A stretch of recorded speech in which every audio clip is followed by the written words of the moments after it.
Bonsoir, chers amis. Je vous souhaite la bienvenue à l'Odyssée de la prophétie.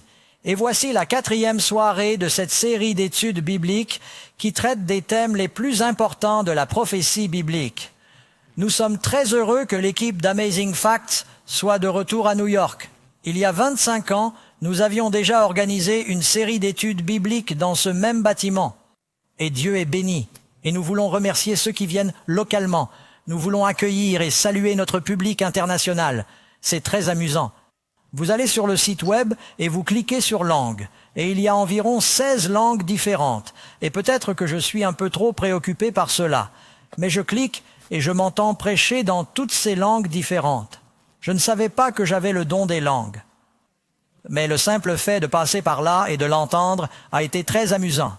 Je voudrais également souhaiter la bienvenue à nos amis qui nous regardent sur 3ABN, le partenaire de cette série, Hope Channel International, Good News Network, et vous verrez ces émissions dans les années à venir.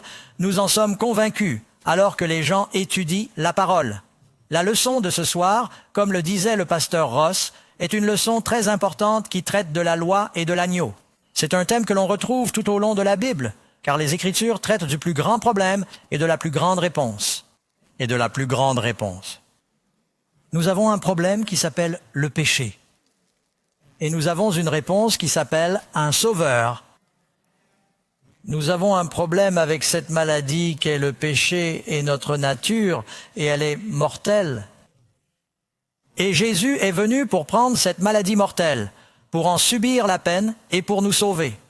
Je vous ai donc expliqué le problème et la réponse dès le début, mais j'aime toujours commencer par un fait étonnant. Et nous allons donc aller à l'écran et voir ce que nous apprenons sur ce sujet important en cours de route. La plus grosse météorite jamais trouvée sur Terre s'appelle Oba, la roche de l'espace. Elle a été découverte en Namibie l'année où le fermier travaillait avec sa charrue. Il a heurté quelque chose et s'est demandé ce que c'était. Il a creusé un peu et c'était un morceau de fer. Mais il a continué à creuser et le morceau est devenu de plus en plus gros, jusqu'à ce qu'il se rende compte qu'il avait trouvé un énorme rocher. Au bout d'un moment, ils ont découvert qu'il s'agissait d'une météorite de plus de 2 mètres de long et peut-être 2 mètres de large, la plus grande qu'ils aient jamais trouvée. Plusieurs personnes sont venues et ont essayé d'en ciseler des morceaux, mais elle est si dure qu'elle brise pratiquement toutes les lames de scie à métaux et tous les ciseaux qu'on lui donne. Ils ne l'ont jamais déplacé de l'endroit où il a frappé la terre, car il pèse environ 66 tonnes. Il s'agit donc d'une pierre massive, d'une pierre millénaire, pourrait-on dire, et des milliers de touristes viennent chaque année admirer la météorite de Oba. La Bible nous dit que Dieu, lorsqu'il nous a donné les mots les plus importants, les 10 commandements, il l'a écrit avec son doigt sur la pierre, représentant sa nature immuable. C'est la loi de Dieu. Nous allons donc parler ce soir de ce sujet très important. Vous savez, ce que nous avons fait auparavant, et c'est très intéressant, c'est que vous allez dans la rue, vous dites « Avez-vous entendu parler des 10 commandements ?» Les gens répondent par l'affirmative. D'accord, pouvez-vous me les citer ? Vous savez, la personne moyenne dans la rue ne peut comprendre que 4 des 10. Des commandements? C'était incroyable. Lorsque notre pays a été fondé, tout le monde le savait. Je me souviens, j'ai été élevé dans un esprit plutôt athée, mais j'ai fréquenté plusieurs écoles publiques. Et quand j'étais enfant, les 10 commandements étaient affichés sur le mur de l'école publique. Combien d'entre vous s'en souviennent? L'un des saints les plus âgés veut-il s'exprimer ici? Vous savez, nous allons commencer par la question numéro 1 et nous allons en parler et nous avons beaucoup d'informations très précieuses à partager. Première question, qui est symbolisé par l'agneau dans l'Apocalypse, chapitre 5, verset 6? Maintenant, si vous avez vos Bibles, que ce soit sur votre téléphone ou sur la version papier, vous pouvez tourner au chapitre 5 et si vous regardez au chapitre 5, verset 6 de l'Apocalypse, c'est un sujet de prophétie.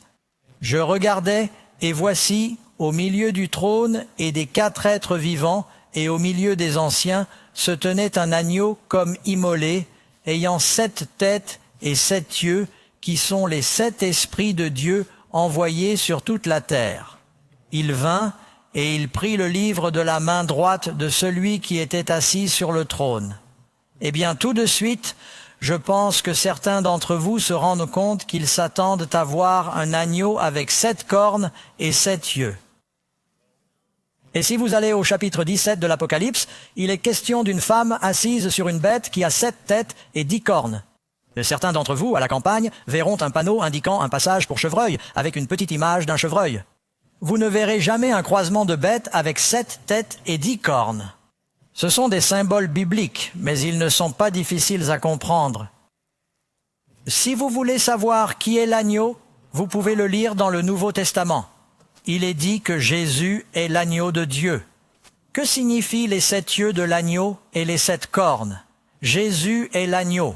Les 7 yeux représentent l'omniscience permanente.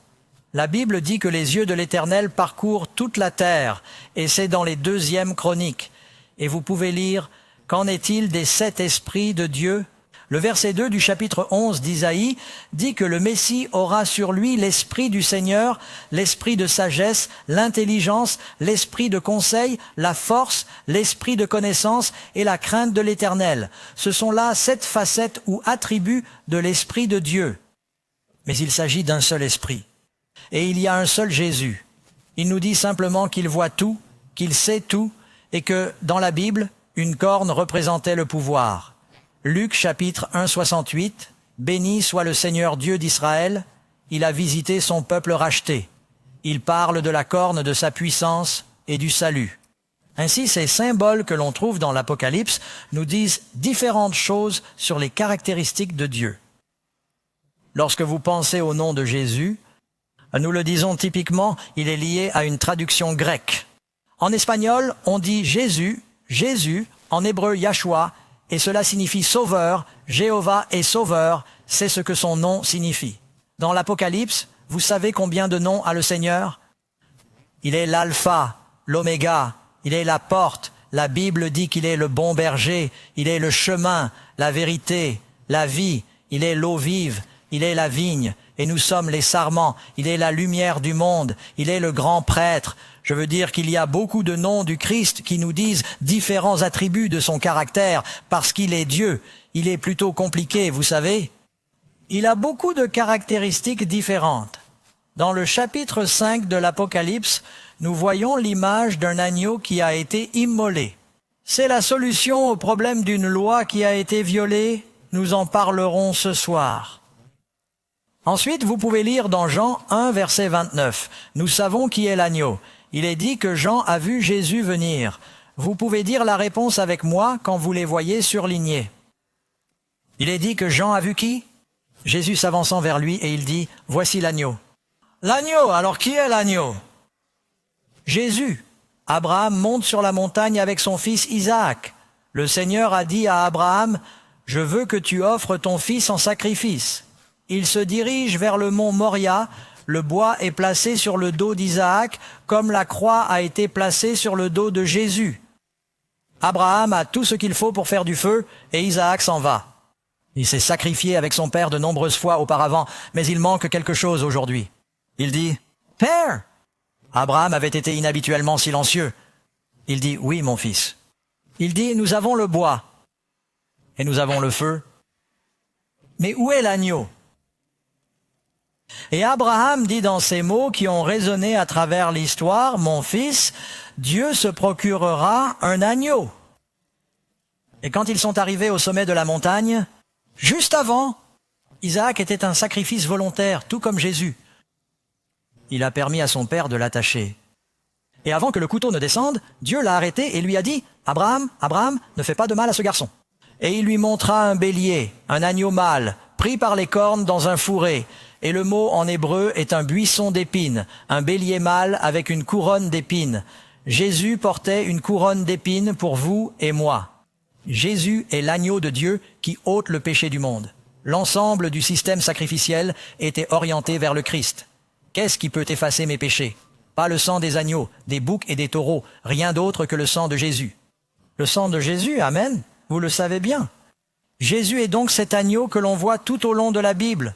Au début, quand Adam et Ève ont péché, ils ont essayé de couvrir leur péché avec quoi? Des feuilles de figuier. Dieu a dit que cela ne marcherait pas. Tout d'abord, il est dit qu'ils ont fait des tabliers de feuilles, un tablier, C'était comme une mini-jupe. Ce n'était donc pas le bon matériau et il n'y en avait pas assez. C'est ce que les gens font encore aujourd'hui avec un tissu qui n'est pas assez épais. Il est dit que Dieu leur a donné des tuniques. Le mot utilisé ici est « robe de peau ». Dieu n'a pas soudainement parlé de vinyle Nogaïd dans l'existence. C'était une imitation de peau. Dieu a établi un système de sacrifice. Un agneau devait mourir pour couvrir leur nudité. Et Jésus a dû mourir pour couvrir notre nudité. Et la Révélation nous dit qu'il nous fournit de belles robes blanches de gloire. Au ciel, amen. Le fils prodigue rentre à la maison, le père couvre sa saleté avec sa plus belle robe. Et Jésus est mort pour fournir ses robes pour vous et moi. Deuxième question. Pourquoi était-il nécessaire que Jésus souffre et de mourir? La Bible nous dit en Romains 3,23, pour combien? Tous ont péché et n'ont pas atteint la gloire de Dieu. Dans la deuxième partie, il est dit que le salaire du péché, c'est quoi? La mort. Nous avons tous péché, la peine est la mort, mais nous sommes encore en vie. Pourquoi? Parce que Dieu a envoyé son Fils dans le monde pour deux raisons. Premièrement, pour mourir au nom de ceux qui accepteront son sacrifice et le nouveau cœur qu'il offre. Et pourquoi les méchants sont-ils encore en vie? Jésus est mort pour leur donner le temps de prendre une décision. Sinon, on meurt dès le premier péché. Tout le monde est en vie par la grâce de Dieu, n'est-ce pas? Mais beaucoup de gens sont en sursis, et cela va prendre fin à moins qu'ils ne se tournent vers le Christ et acceptent son autorité. Mais s'ils ne se tournent pas vers le Christ et n'acceptent pas son sacrifice. La Bible dit que le Christ est mort pour nos péchés. Nous avons tous péché. Nous sommes tous coupables. Et parfois, nous pensons que les péchés ne sont que de petites choses comme « Oh, j'ai mangé un biscuit entre le dessert et le dîner et je n'étais pas censé le faire. » Le péché est mortel. La Bible dit que la peine pour le péché est la mort, contagieux et mortel. 1 Pierre 3,18 « Car le Christ aussi a souffert une fois, le juste, pour les injustes. » Il est juste, il a pris notre place. J'avais l'habitude de chanter une chanson qui disait « Il a payé une dette qu'il ne devait pas. Je devais une dette que je ne pouvais pas payer. J'avais besoin de quelqu'un pour laver mon péché. » Qu'est-ce que le péché? La Bible nous le dit. Comment l'Apocalypse appelle-t-elle ce plan visant à sauver les gens de la mort? C'est une prophétie. Apocalypse, chapitre 14, verset 6. C'est ce qu'on appelle le message du premier ange d'Apocalypse 14, l'évangile éternel. Le mot évangile signifie la bonne nouvelle éternelle. L'évangile est une très bonne nouvelle à cause des mauvaises nouvelles. La mauvaise nouvelle, c'est que le monde se meurt. La création tout entière gémit et souffre. Nous sommes en train de mourir. À partir du moment où vous naissez, vous êtes aussi parfait que possible. Mais à partir de ce moment-là, vous êtes sur un tapis roulant vers la tombe.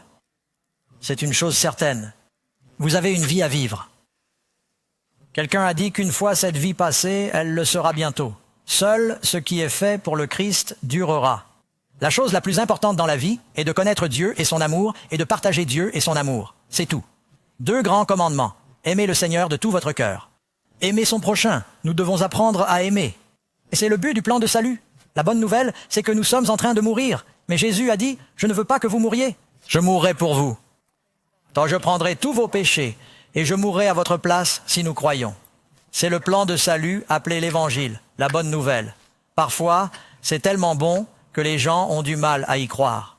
Ils disent, comment puis-je croire cela? Je dois le mériter d'une manière ou d'une autre. Je me souviens d'avoir entendu parler d'un homme. Il travaillait dans une mine et un prédicateur faisait une réunion d'évangélisation et l'évangéliste disait à ses mineurs tous les soirs, « Venez à Jésus, il pardonnera vos péchés. » Le mineur a rencontré l'évangéliste par la suite et lui a dit, « Je ne comprends pas pourquoi cela ne semble pas juste. Je veux dire, je dois faire quelque chose pour le mériter. » Pour le mériter. Comment peut-il me le donner comme ça? J'ai péché. Et l'évangéliste a dit, « Vous allez travailler tous les jours, n'est-ce pas? À la mine? Oui, c'est ça. » Il a dit, « Vous prenez un ascenseur pour descendre, n'est-ce pas? » Il a dit, « Oui. » Il a dit, « Vous devez payer pour cet ascenseur? » Il dit, « Non. » Il dit, « Est-ce que quelqu'un a dû payer pour que l'ascenseur vous ramène en haut? » Oui, très cher. Il a dit, « Dieu a payé l'ascenseur? » Dieu a payé l'ascenseur pour vous faire remonter. Vous êtes descendu, mais il vous fera remonter.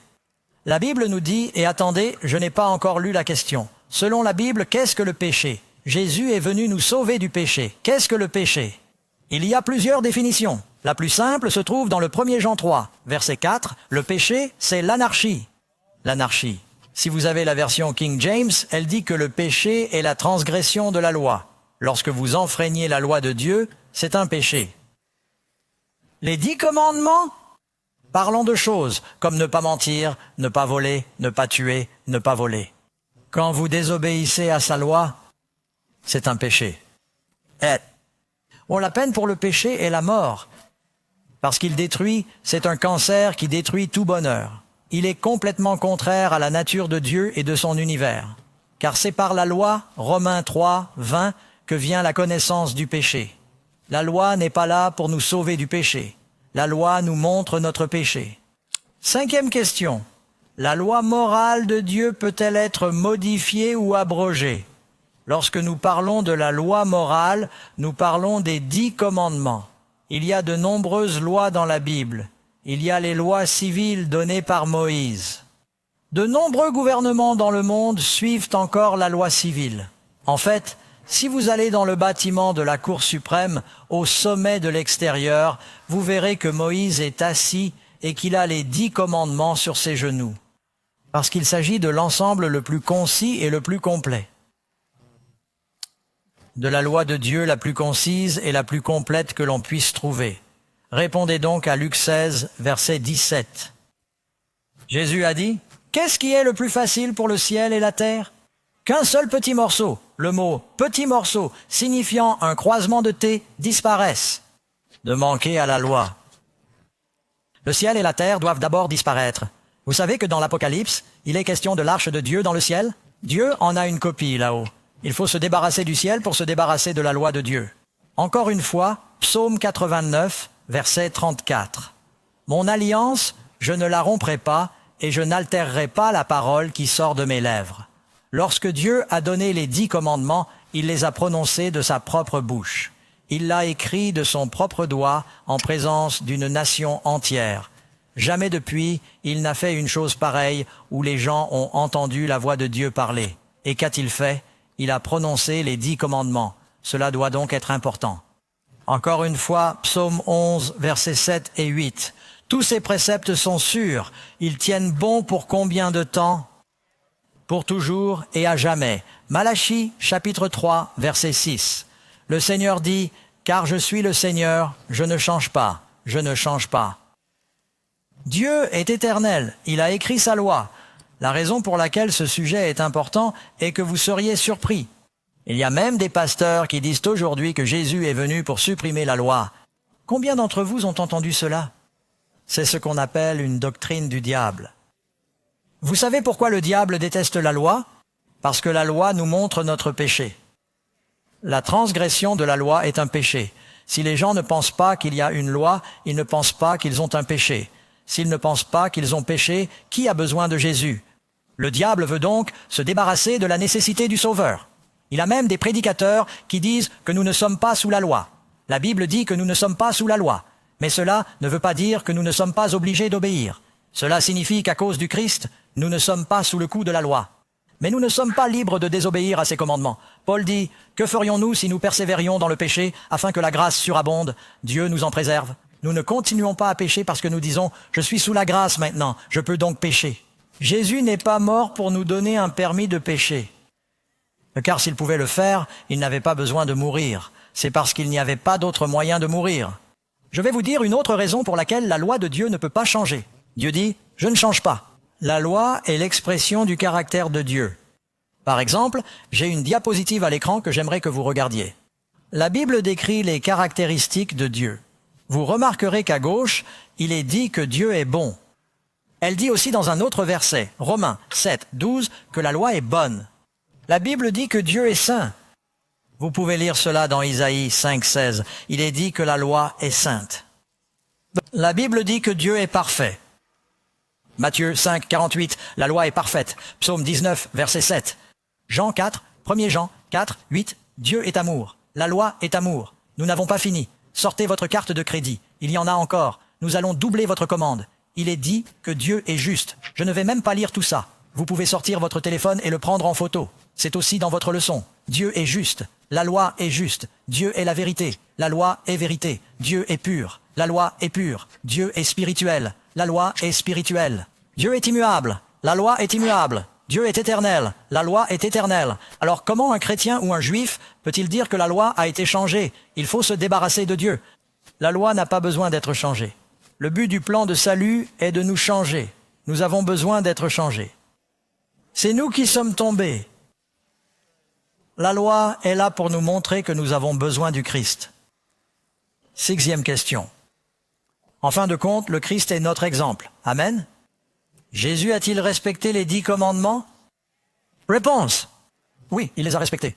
La Bible dit, car j'ai gardé les commandements de mon Père. J'ai gardé les commandements de mon Père. Mais attendez, pasteur Doug. La Bible ne dit-elle pas que Jésus était un buveur de vin? Non. Elle dit que ses ennemis l'ont accusé d'être un buveur de vin. Ne dit-elle pas qu'il était glouton? Non. Elle dit que ses ennemis l'ont accusé d'être un glouton. Les scribes et les pharisiens l'ont accusé d'être un samaritain. Il n'était pas un samaritain. Ils ont dit qu'il était Belzébuth. Il ne l'était pas. Ils ont dit qu'il était un trompeur. Il ne l'était pas. Certains disent que Jésus n'a pas respecté la loi. Bien sûr qu'il a respecté la loi. C'est pourquoi il a pu mourir en notre nom. Il était un sauveur parfait. Il est dit qu'il n'a pas commis de péché. Jésus n'a pas commis de péché. Il a vécu une vie sainte afin d'être notre exemple. Jésus est venu pour 3 raisons. Il a dit, je suis venu pour vous montrer le Père.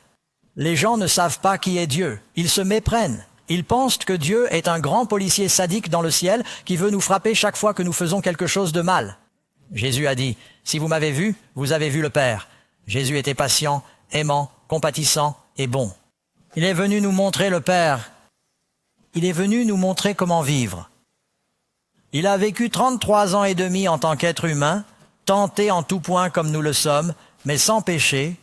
Et il a dit, la Bible dit, qu'il nous a donné un exemple pour que nous marchions comme il a marché. Un chrétien est un disciple du Christ. Amen. Puis il est venu comme notre substitut, notre sacrifice. Après nous avoir montré le Père et nous avoir donné l'exemple, il nous dit, maintenant, tu ne vas pas y arriver sans moi. Vous avez péché. Ta peine est la mort. Mais je ne veux pas te perdre. Je t'aime tellement. Je mourrai pour toi. Je prendrai ce que tu mérites et je te donnerai ce que je mérite. Je prendrai ta méchanceté. Je te donnerai ma bonté. Je prendrai ton péché. Je te donnerai ma justice. Il échange sa place avec nous si nous le croyons et l'acceptons.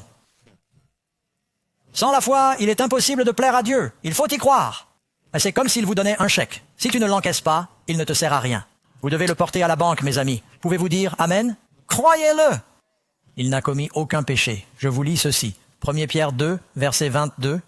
Et aucune tromperie n'a été trouvée dans sa bouche. Il a vécu une vie sainte. Alors, 7e, les chrétiens du Nouveau Testament doivent-ils respecter les 10 commandements? Oh, me suis-je dit, mais nous ne sommes plus sous la loi, nous sommes sous la grâce. Il n'y a pas de mal à désobéir. Que dit la Bible, d'un bout à l'autre? Matthieu 19, verset 17. Si vous voulez entrer dans la vie, gardez les commandements. Ce sont les paroles de Jésus. Jean 14, 15, le Christ parle à nouveau. Si vous m'aimez, gardez mes commandements. Oh, attendez, mais pasteur Doug, vous pensez, vous avez les 10 commandements. Alors, vous avez les commandements de Jésus. Ne tombez pas dans le panneau, mes amis. C'est la même chose. Permettez-moi de vous donner un passage de l'Écriture. La Bible dit que toutes les choses qui ont été faites par lui. Évangile de Jean, c'est bien cela? Combien de choses? Qui a écrit les 10 commandements? Toutes les choses qui ont été faites par lui. Pensez-vous que Jésus ait dit, « Oh Père, tu as tes commandements, mais j'ai les miens. » Il a dit, « Moi et mon Père sommes un. » Alors, quand il dit, « Si vous m'aimez, gardez mes commandements », il s'agit certainement des 10. Et il dit, « Voici la patience des saints. Voici ceux qui gardent les commandements de Dieu et la foi de Jésus. » N'est-ce pas? C'est Apocalypse 14, verset 12. Et vous pouvez même aller jusqu'au dernier chapitre de la Bible, Apocalypse chapitre 22. Et il est dit, bénis, dernier chapitre de la Bible, bénis sont ceux qui mettent en pratique ces commandements afin d'avoir le droit d'entrer par les portes de la ville et de manger de l'arbre de vie. Maintenant, est-ce qu'il s'est passé quelque chose depuis ces derniers instants qui vous dérangent un peu?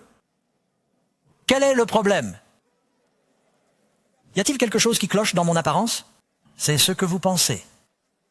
Vous savez, avant de venir ici, je faisais très attention. Vous pouvez demander à n'importe qui. Je suis très pointilleux. Je me brosse les dents. Je me gargarise, je me désodorise et je vérifie ma ligne de vie. J'allais à l'école militaire de New York. Mais vous pensez qu'il y a un problème. Savez-vous que je ne vois rien d'anormal? Comment vais-je voir s'il y a quelque chose qui cloche? Votre témoignage, ou peut-être que je dois voir par moi-même. Où vais-je trouver un miroir? Oh, regardez ici, comme c'est pratique. Très bien. Je me sens plutôt bien en ce moment. On a passé un bon moment à étudier ensemble. Oh mon Dieu, ce n'est pas vrai. Je me sentais bien jusqu'à ce que je me regarde dans le miroir. La réponse est donc, ne vous regardez pas dans le miroir et vous vous sentirez à nouveau bien, n'est-ce pas? Certains d'entre vous se lèvent le matin, se regardent dans le miroir et se disent « Oh, ne refaites pas ça. Cela gâcherait toute votre journée. » C'est vrai? La solution la plus simple ne serait-elle pas de jeter le miroir? C'est vrai, supposons que ce ne soit pas la solution. Mais j'ai l'air, je n'aime pas ça, je me sentais bien, je regarde ici et il y a clairement quelque chose qui ne va pas. Mes lunettes ne sont pas droites, c'est ça le problème, non? Donc si ça me montre le problème, alors peut-être que ça m'enlèvera le problème. Alors est-ce que je m'en sers pour résoudre le problème? Si vous vous regardez dans le miroir, et oui, j'avais l'habitude de le faire avec un marqueur, et je l'ai accidentellement fait une fois avec un marqueur permanent. Maintenant, j'utilise du ruban adhésif. Donc, si vous vous regardez dans le miroir et que tu vois qu'il y a quelque chose qui ne va pas. Si vous avez de la saleté sur votre visage, que faites-vous? Vous mettez votre visage contre le miroir et vous vous frottez le visage? Non. Que faites-vous? Vous devez vous laver. J'ai besoin de quelque chose pour me laver. Comme c'est pratique. Qu'est-ce que c'est? Qu'est-ce que ça représente? La loi de Dieu. Est-elle destinée à purifier le péché? Ou nous montre-t-elle que nous avons besoin d'être purifiés? Que représente ce chiffon rouge? Le sang de Jésus-Christ. C'est un gant de toilette, mais c'est un symbole du sang du Christ.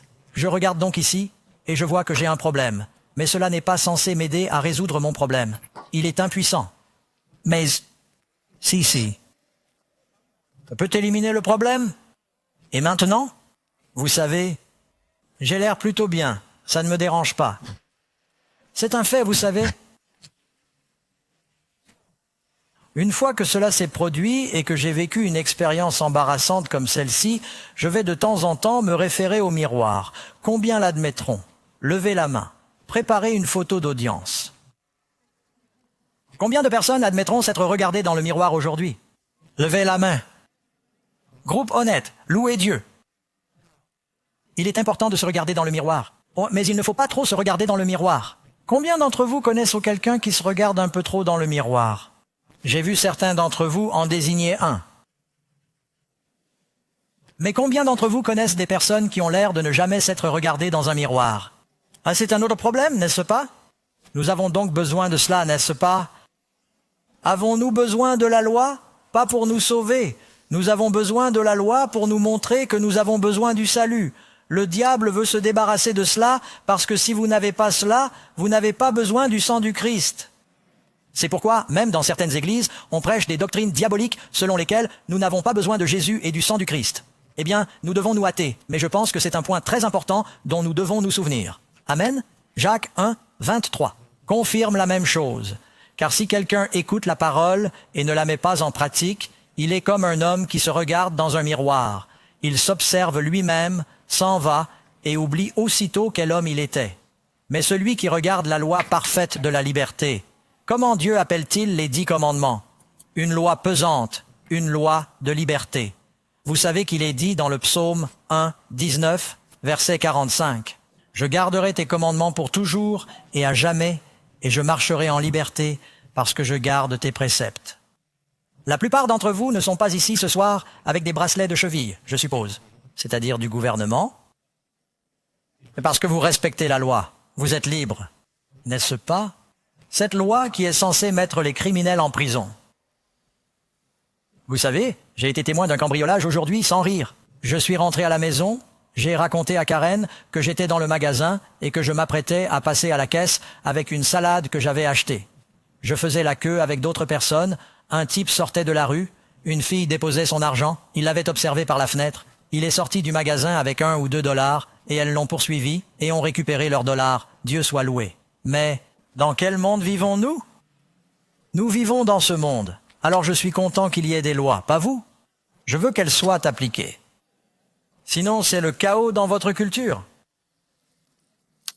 Heureux ceux qui gardent la loi, qui mettent en pratique la parole. Je vais mettre les 10 commandements sur la scène pendant 1 minute, car je veux montrer pourquoi c'est si important et comment cela s'inscrit dans le thème de la prophétie biblique. Voici donc les 10 commandements. Et les 10 commandements sont sur combien de tables de pierre? 2. La parole de Dieu est double dans sa nature. La Bible nous dit qu'il y a la loi et les prophètes. Dans l'Apocalypse, il y a 2 témoins, comme Moïse et Élie. Moïse étant le grand législateur et Élie le grand prophète. 2 écritures à la fin de l'Ancien Testament. Souviens-toi de la loi de Moïse, mon serviteur. Souviens-toi que je t'envoie Élie, le prophète, avant le jour grand et redoutable de l'Éternel. La première table des commandements traite de notre responsabilité envers Dieu. Et pour ceux qui se poseraient des questions, il s'agit d'un résumé. Ce n'est pas que, vous savez, nous n'avons pas pu mettre tous les mots ici, juste pour vous donner une idée. Les 4 premiers commandements traitent de l'adoration de Dieu seul, à ne pas adorer d'idole, de ne pas prendre son nom en vain, se souvenir de notre temps pour Dieu. Il s'agit de notre relation avec Dieu. Les 4 premiers traitent donc de cette relation verticale. Les 6 derniers commandements traitent de notre relation avec notre prochain, en commençant par honorer ton père et ta mère, jusqu'à ne pas convoiter ton prochain et ses biens. Si vous pouviez définir Dieu en un mot, quel serait ce mot? Dieu est, dites-le avec moi, Dieu est amour. Les 10 commandements sont l'amour pour Dieu et l'amour pour son prochain. Les 10 commandements ne sont pas mauvais. Paul a dit que tous les commandements se résument à ceci. Aime le Seigneur de tout ton cœur et aime ton prochain comme toi-même. Et si vous aimez le Seigneur de tout votre cœur, vous respecterez les 4 premiers commandements, n'est-ce pas? Si vous aimez Dieu, allez-vous adorer d'autres dieux? Non. Si vous aimez Dieu, vous n'allez pas le dénaturer en adorant des idoles. Vous n'allez pas utiliser son nom en vain. Vous voudrez passer du temps avec Dieu. Et si vous aimez votre prochain, vous n'allez pas le voler, prendre sa femme, le tuer, mentir, convoiter, honorer vos parents, n'est-ce pas? L'amour est donc l'accomplissement de la loi. La loi est bonne. Elle est juste, sainte et bonne. Nous pourrons donc revenir sur le plateau dans un petit moment. Je veux revenir à la leçon. C'est plutôt cool, hein, la façon dont ils font ça. Dieu a donc donné sa loi de la manière la plus majestueuse qui soit. Qu'est-ce que Dieu pouvait faire de plus pour nous montrer l'importance de la loi? Il l'a prononcée de sa propre voix du haut d'une montagne, avec le tonnerre et les éclairs, la fumée et le feu. Il l'a écrite de son doigt, il l'a gravée dans la pierre pour montrer qu'elle était immuable. Et pourtant, il y a même des chrétiens qui disent aujourd'hui « Oh, je n'ai pas besoin de me préoccuper des 10 commandements parce que Jésus est mort pour nous et que nous pouvons les enfreindre. » C'est un blasphème. Ce n'est pas ce que la Bible enseigne. Vous savez, avant de venir au Christ, mon problème était le péché, l'anarchie. Je ne veux pas vous en dire trop tôt, sinon vous ne reviendrez pas, mais j'étais un voleur. Oui, c'est vrai, j'étais ce type qui entrait dans un magasin et prenait quelque chose sans le payer, ou qui entrait par effraction dans les maisons, ou qui volait des voitures, et tous les autres commandements. Jésus m'a sauvé, j'ai arrêté de faire ça. Tu n'es pas content? C'est pourquoi? C'est le but de nous sauver de nos péchés. La Bible dit « béni ». Combien de personnes veulent être bénies? Heureux ceux qui mettent en pratique ces commandements. Jésus a dit « Si vous savez ces choses, heureux serez-vous si vous les mettez en pratique ?» Non seulement ceux qui écoutent, mais ceux qui mettent en pratique. 8e, quelle est la différence entre la nouvelle et l'ancienne alliance? Il est important de comprendre cela. Certains disent, pasteur Doug, que nous sommes maintenant sous la nouvelle alliance, alors que les 10 commandements font partie de l'ancienne alliance. Eh bien, les 10 commandements font partie de l'ancienne alliance. Vous pouvez lire cela dans le chapitre 20 de l'Exode, dans le chapitre 5 du Deutéronome et dans le chapitre 4 du Deutéronome, qui dit que Dieu leur déclara son alliance, 10 commandements qu'il leur ordonna de mettre en pratique. Lorsque Dieu a énoncé les 10 commandements, le peuple a conclu un accord. C'est une alliance, un accord. Ils se sont mis d'accord. Ils ont dit, tout ce que le Seigneur a dit, nous le ferons. Avant que 40 jours ne s'écoulent, ils ont fait un veau d'or et ils ont rompu l'alliance. Donc l'Ancienne Alliance, l'Ancien Testament, l'Ancienne Alliance, les mêmes mots a été rompu dans l'Ancien Testament. Où pensez-vous trouver la Nouvelle Alliance? Dans l'Ancien Testament. Le premier endroit où l'on trouve la Nouvelle Alliance, c'est dans le chapitre 33 de Jérémie. Il dit « Je conclurai une nouvelle alliance avec la maison d'Israël après ces jours-là, et j'écrirai ma loi sur leur cœur. Il mettra sa loi en nous. » C'est ce que dit Ézéchiel. Il nous donne un cœur de chair. Il prend un cœur de pierre. Même Moïse a dit « Je te commande aujourd'hui d'aimer le Seigneur ton Dieu. » La Nouvelle Alliance, nous sommes tous sauvés par la Nouvelle Alliance. C'est le nouveau cœur. La différence entre l'ancienne et la nouvelle alliance n'est donc pas la loi, mais l'endroit où elle est écrite. J'écrirai ma loi, nouvelle alliance, j'écrirai ma loi dans leur cœur. On la trouve aussi dans la nouvelle alliance, au chapitre 8 de l'Épître aux Hébreux et à d'autres endroits. La nouvelle alliance est donc ma loi qui ne change pas et qui est maintenant écrite, non pas sur la pierre, mais sur les tablettes de chair de leur cœur. Mais sur les tablettes charnelles de leur cœur.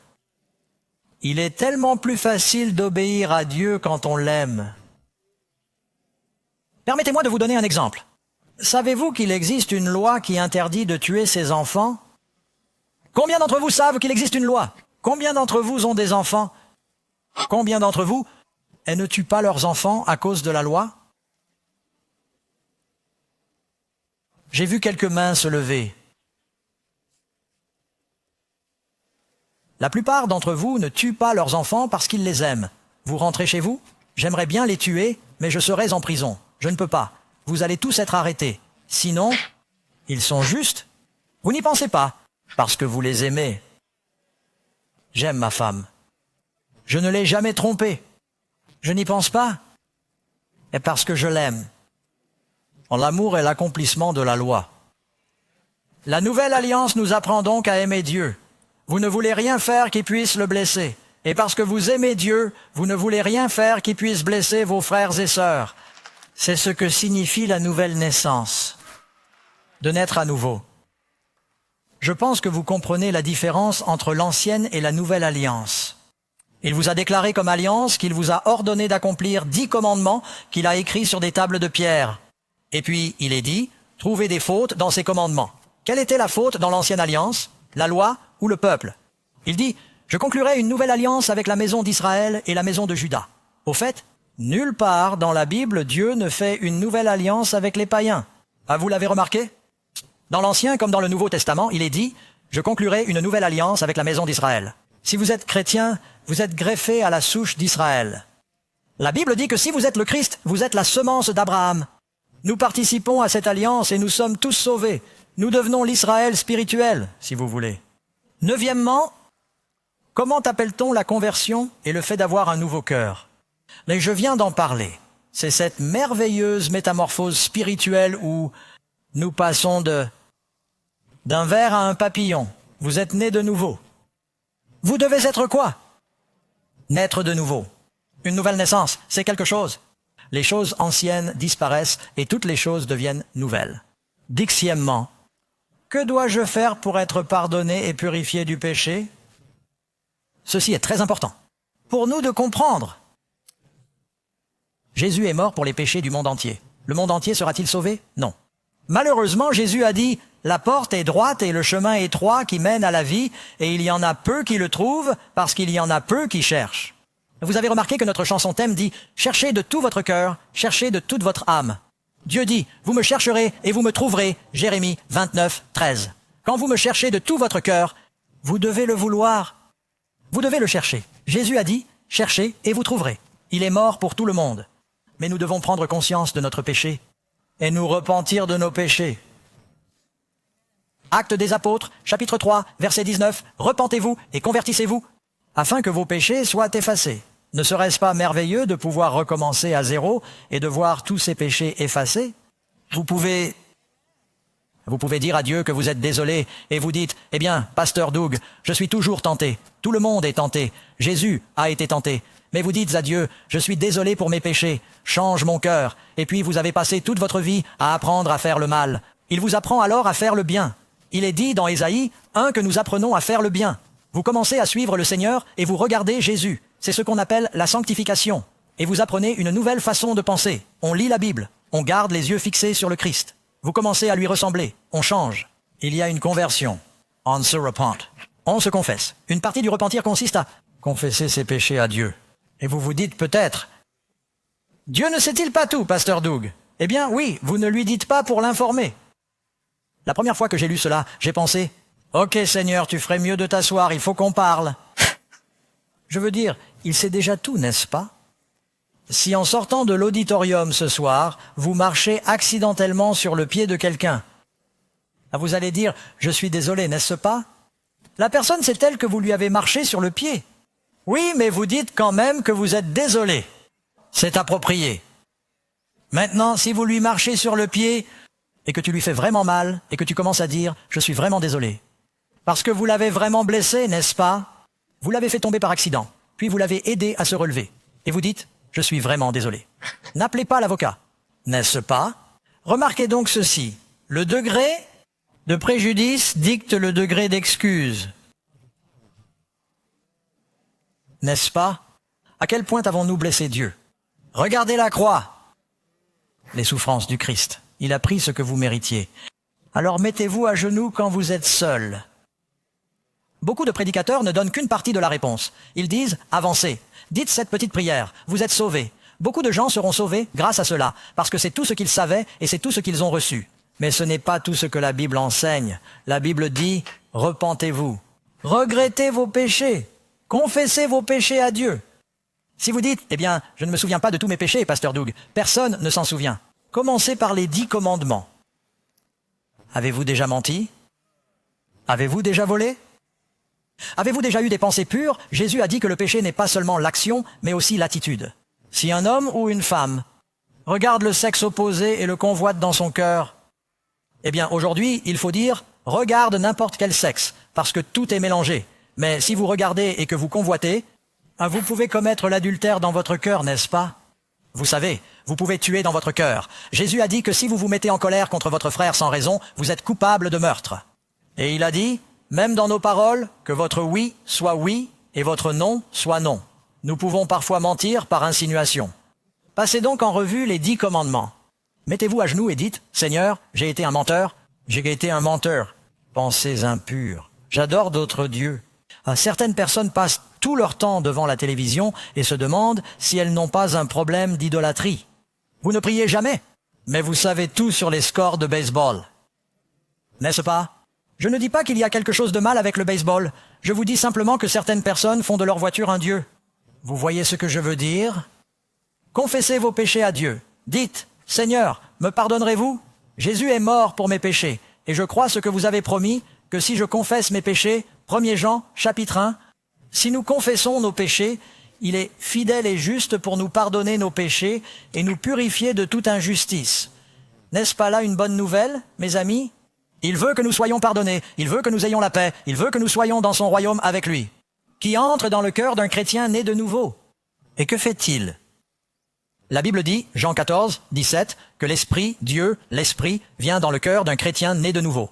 L'Esprit, Dieu, l'Esprit entre dans votre vie. Il se passe quelque chose, il s'active. Vous lui donnez la permission en disant « Seigneur, je ne peux pas le faire sans toi. Viens dans mon cœur, il te parlera, il vous guidera. » Jésus est sorti de l'eau lors de son baptême et le Saint-Esprit est descendu. Si tu confies ta vie au Seigneur, Dieu te donnera son esprit et il peut aussi vous donner le baptême de l'esprit lors de votre baptême. Encore une fois, tant pour le vouloir que pour le faire, il t'aidera à accomplir son bon plaisir. Nous ne pouvons pas vivre la vie chrétienne sans l'aide de Dieu, mes amis. Savez-vous que Dieu ne vous demandera jamais de faire quelque chose que vous ne pouvez pas faire? Est-ce bien raisonnable? Tout ce que Dieu vous demande de faire, même si vous pensez que c'est difficile, il vous aidera à le faire. Il y a des gens qui se disent « Pasteur Doug, cela fait des années que j'essaie d'arrêter de fumer. J'ai essayé d'arrêter de boire. Et il ne s'agit pas seulement de fumer. C'est le vapotage. » Les drogues. Certains sont dépendants de la pornographie. D'autres sont accros aux cartes de crédit et au shopping. Il y a toutes sortes de dépendances. En fait, si vous n'avez pas Jésus, vous êtes un accro au péché. La question est de savoir quelle est votre dépendance. Quelle qu'elle soit, Jésus peut briser les chaînes. Et j'ai parlé à des gens, ils ont lutté pendant des années contre l'alcool, le tabac, la pornographie, le shopping, etc. Certains sont des bourreaux de travail, et il peut vous changer. Jésus ne vous demandera jamais de faire quelque chose sans vous donner le pouvoir de le faire. Vous dites, « Oh Seigneur, je ne peux pas traverser l'océan. Je ne sais pas nager. Il séparera la mer. Il vous donnera un équipement de plongée. Il fera quelque chose, mais il trouvera un moyen de vous faire traverser. Tout ce qu'il vous demandera. Dieu peut déplacer des montagnes, mes amis. Croyez-le. Amen. Pourquoi Dieu a-t-il fait un sacrifice aussi fantastique pour vous et moi? La Bible nous le dit en Jean 3, 16. Car Dieu a tant aimé le monde qu'il a donné son Fils unique.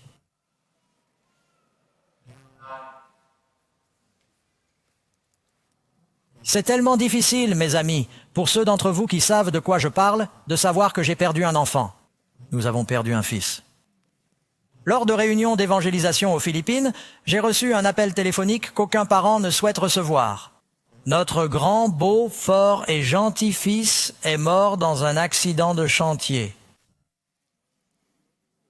Nous avons dû laisser tomber ce que nous faisions et rentrer à la maison. Il est impossible de décrire la douleur de la perte d'un enfant. Je ne sais pas pourquoi Dieu nous a demandé d'aimer autant nos enfants. C'est quelque chose que je ne peux pas expliquer. Mais je ne lis plus ce verset. Je ne lis plus ce verset. De la même façon, quand je pense que Dieu m'a tant aimé qu'il a donné son Fils. Et vous savez, cela m'est venu à l'esprit. Dieu aime son Fils bien plus que je n'aime mon Fils. Et s'il doit vraiment t'aimer pour donner son Fils, pour vous sauver, ne voudriez-vous pas aimer un tel Dieu? La Bible dit, que devons-nous faire? Elle dit de croire au Seigneur Jésus-Christ et d'être sauvés. Le mot croire ne signifie pas seulement croire qu'il est mort pour votre péché, car c'est ce que croit le diable. Le mot croire signifie croire. Quand Jésus dit quelque chose, vous dites « Je crois en lui, je vais vivre ce qu'il m'a dit ». Voilà ce que cela signifie. Il ne s'agit pas d'une sorte de grâce bon marché qui consiste à dire « Oui, j'y crois et je continue mon chemin ». Vous n'y croyez pas vraiment si vous agissez de la sorte. Cela signifie croire ce qu'il dit et faire ce qu'il dit. Suivez-le. À tous ceux qui l'ont reçu, il donne le droit, le pouvoir de devenir enfant de Dieu. Il t'adopte dans sa famille, il t'aime comme un enfant et il ne t'abandonnera pas. Si tu fais une erreur, il te relèvera. Ne vous découragez pas. Si vous venez à Christ, le diable essaiera de vous décourager et de vous faire abandonner. N'abandonnez pas. Il y a des gens qui regardent maintenant. Et vous avez arrêté d'aller à l'église il y a des années parce que quelqu'un dans l'église vous a blessé. Ne faites pas cela. Le diable veut vous chasser de l'église. Même Jésus avait un Judas dans son église, n'est-ce pas? Ne vous découragez donc pas. Le lien terrestre le plus fort est celui qui unit un parent à son enfant. Et c'est à ce point que Dieu nous aime. 13e question. Quelqu'un est-il sauvé en observant la loi? Réponse, non. Par quoi? C'est par la grâce que vous avez été sauvés, par le moyen de la foi et non par vous-même. C'est un don de Dieu et non des œuvres, afin que personne ne se glorifie. Nous ne sommes pas sauvés parce que nous l'avons mérité. Par exemple, je roule trop vite et je vois ces feux bleus et rouges derrière moi. Combien d'entre vous? Quand vous conduisez, si vous voyez une voiture de police, vous levez automatiquement le pied de l'accélérateur. Et même si vous êtes en dessous de la limite de vitesse, c'est comme un réflexe. Cela m'est arrivé plus d'une fois. Je suis pressé de faire le travail de Dieu et je vais parfois trop vite. Je sais, vous allez dire, Pasteur Doug, n'est-ce pas un péché d'aller trop vite? Eh bien, le Seigneur et moi travaillons là-dessus, alors priez pour moi. Mais quoi qu'il en soit, je me suis fait arrêter. C'est une histoire vraie. Et l'officier de police arrive et dit « Je vous ai arrêté parce que vous avez enfreint la loi. Je ne voulais pas me garer, mais quand j'ai vu ces feux bleus et rouges, je n'ai pas eu le choix. J'ai enfreint la loi. Je suis sous le coup de la loi. » Et je dis « Pourriez-vous avoir pitié de moi? Mon assurance va augmenter. Ma femme va me donner du fil à retordre parce que l'assurance a augmenté. C'est mon point de vue et je suis désolé de l'avoir été. » Et puis quelqu'un m'a dit un jour que si on pleure, ça aide. C'est ce que j'ai fait. Et elle ne m'a pas donné de contravention.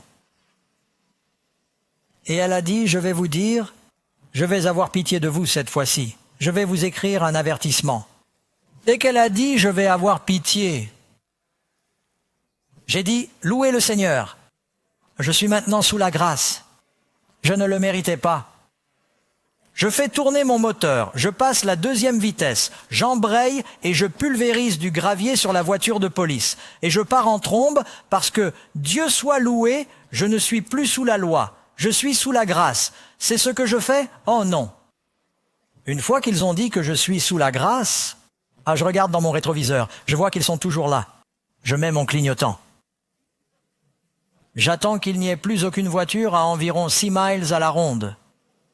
Je m'engage doucement sur la route et j'accélère lentement jusqu'à 48,5 km à l'heure. C'est ça, je suis plus prudent que n'importe qui maintenant parce que je suis sous la grâce. Amen.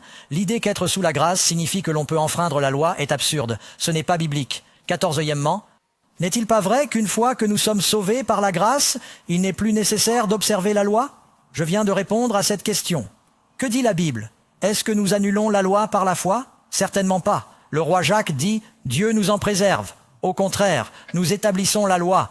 Les personnes sauvées sont plus attentives à l'obéissance que n'importe qui d'autre, parce que nous aimons le Seigneur. Nous ne voulons pas enfreindre sa loi. Amen. Jésus a dit « Si quelqu'un dit que je l'aime et ne garde pas ses commandements, c'est un menteur. Et la vérité n'est pas en lui. » Devons-nous pécher parce que nous ne sommes pas sous la loi, mais sous la grâce? Certainement pas. Puis-je être un vrai chrétien sans garder ses commandements? Que dit la Bible? Nous savons que nous le connaissons si nous gardons ses commandements. Celui qui dit le connaître et qui ne garde pas ses commandements est un menteur, comme je l'ai dit. Tous ceux qui me disent « Seigneur, Seigneur » n'entreront pas dans le royaume des cieux, mais celui qui fait la volonté de mon Père qui est dans les cieux. Fais la volonté de mon Père qui est dans les cieux. 16e, qui le diable déteste-t-il particulièrement en ces derniers temps? Réponse, le dragon est irrité, exaspéré par la femme. C'est l'Église, le peuple de Dieu. Et il va faire la guerre au reste de sa descendance. Qui garde le quoi? Contre qui le diable se bat-il dans les derniers jours? Ceux qui gardent les commandements. Et il ne s'agit pas seulement de ceux qui enfreignent les commandements dans le monde. Il essaie d'amener les gens de l'Église à ne pas respecter la loi de Dieu. Satan déteste la loi parce qu'elle nous renvoie à Jésus et qu'elle aide les gens à trouver leur péché, puis leur sauveur. Et qu'est-ce qui motive une personne à obéir à la loi de Dieu? Réponse. Donc, l'amour est l'accomplissement de la loi.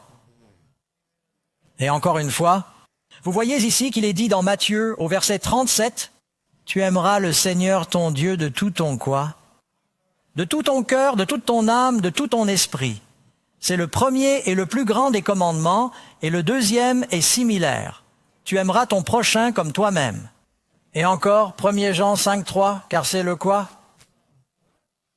L'amour de Dieu, dites-le avec moi, pour que nous gardions ses commandements. Et ces commandements ne sont pas pénibles, pas quand on aime. Quand on aime quelqu'un, ce n'est pas un fardeau de garder ses commandements. Quelles sont les glorieuses récompenses de l'acceptation du Christ et de l'observation de sa loi? Voyez le positif, mes amis. Ce n'est pas un fardeau, c'est une bénédiction. Je vous ai dit ces choses afin que votre joie soit complète. Et votre quoi? Que votre joie soit en vous. Votre joie peut être pleine. Encore une fois, heureux, Proverbe 29, 18, dites-le, mais heureux celui qui garde tout. C'est la parole de Dieu, mes amis. Et encore une fois, vous pouvez lire ici dans le psaume 19, verset 1,65, « Une grande paix pour ceux qui aiment sa loi. Oh, paix à ceux qui aiment sa loi, et rien ne l'offensera. » J'aimerais inviter John. Il va sortir et chanter pendant 1 minute, puis je veux prier avec vous. Vous avez entendu des choses que vous n'aviez peut-être jamais entendues auparavant, qui parlent de l'amour de Dieu et de la loi de Dieu, et c'est peut-être différent. Mais est-ce que je vous ai prêché à partir de la parole de Dieu? Le Seigneur vous a amené à ces réunions, mes amis, et vous regardez parce qu'il vous veut dans son royaume. Il vous aime tellement qu'il a donné son propre Fils. Combien d'entre vous ce soir ont réalisé qu'il y a un problème appelé péché et que Jésus a la réponse? Vous savez, il veut que vous l'acceptiez. Il veut vous laver dans son propre sang. Il vous veut dans son royaume. Il veut que vous fassiez l'expérience d'une nouvelle naissance. Vous devez croire qu'il peut le faire pour vous. Tu n'es pas un plus grand pécheur que Jésus n'est un sauveur. Avec Dieu, tout est possible. Tu as peut-être déjà essayé et échoué. Mais vous pouvez réussir. Tu peux avoir une vie chrétienne victorieuse. Un jour à la fois. Combien d'entre vous veulent dire, Seigneur, prends ma main, ce soir, et lui demander de vous conduire dans ce royaume? Père céleste, tu connais chacun de ces gens, tu les aimes. Ils viennent, nous nous repentons de nos péchés, Seigneur, nous confessons que nous sommes des pécheurs. Sauve-nous de nos péchés, répands ton esprit sur ces réunions, sois avec ceux qui regardent, aide-nous à avoir une nouvelle vie et à être prêts pour ta venue prochaine.